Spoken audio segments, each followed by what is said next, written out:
niin, tässä on 2 mopoa. Osia on vähän jäänyt välille. Näkyy. Toimii kuitenkin aivan hyvin. Tässä on Honda PX. Vuosimallista ei ole tietoa.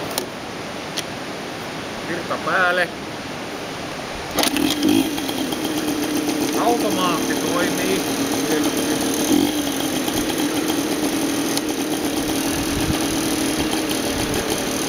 Aina käy. Ei haittaa.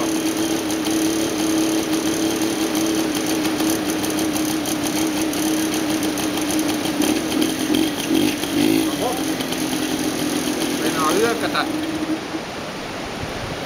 Helkama AX. Vuosimalli. Jotain. En tiedä mitä on. 89. Aina valmiina lähtöön.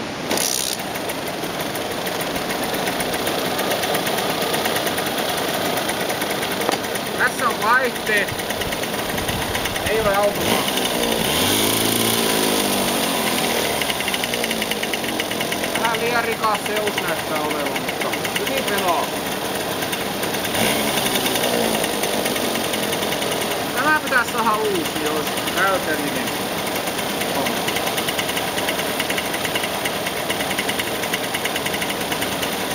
PX ei tarvitse